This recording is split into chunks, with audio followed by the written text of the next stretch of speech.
1996 नि दिनैनि बे मार्च दाननि 30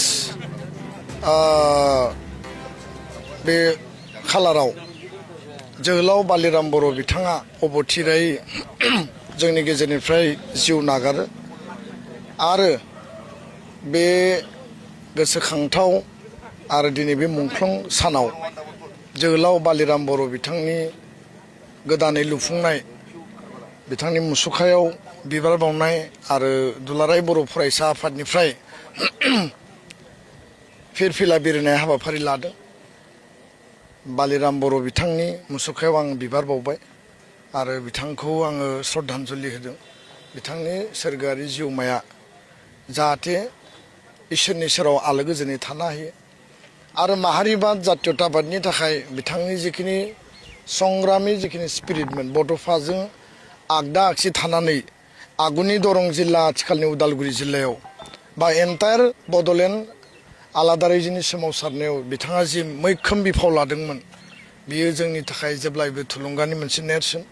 बिथांनि जि बोगदाद सान्थौ सिन्ता बिथांनि जे हाबा मावनाय मेंनो रोङै गिनो रोङै जि मोनसे साहसि बिथांनि जि मोनसे स्पिरिटमोन बेखौ बर' हारिया जेब्लाबो गोसोखांनांगोन। माहारि मोनसे थांना थानांगौनि थाखाय जोंनो गोबां जोहोलाव जोहोलावजोनि अबदान आरो बिथांमोननि जेनेरेसन टु जेनेरेसन जोंनि गेजेराव जोहोलावजो जोनोम जानाया थारैनो हारिनि थाखाय मोनसे गेदेर नेरसोन आरो बर' हारियाव दाबो माहारि सार्थनि थाखाय गावखौ बावसोमनानै हाबा मावग्रा गोबां सुबुंफोर दङ, गेदेमा सुबुंफोर दङ।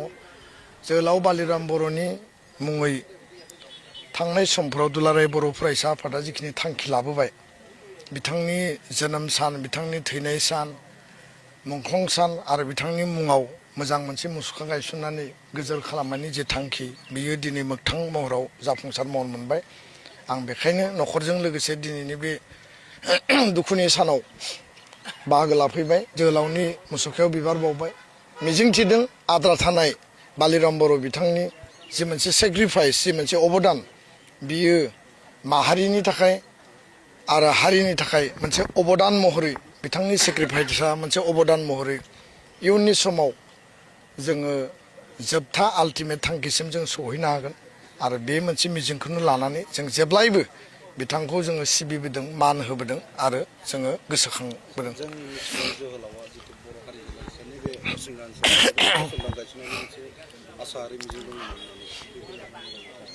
मा गायसननायनि जोहोलाव बालिराम बर'आ सासे माहारि अनफावरि, ओनसोलनि थाखाय जौगानायनि थाखाय गासै बिथिंखौ बिथाङा मोनसे परिकल्पना दंमोन। बिथाङा जथेस्थ' नाजादोंमोन।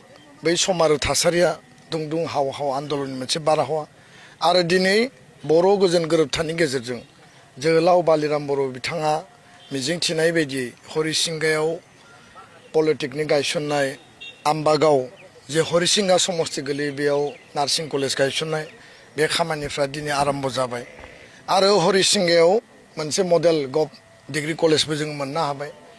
हस्पिटाल जोङो गोदानै लुफुंना लानो हाबाय। दा बेखायनो आं सानो जे जोहोलावा जिखिनि सिन्ता सरसा सानदोंमोन बेखौ जों मोनफा मोनफायै फारि फारि दिन मावफुंगासिनो दङ।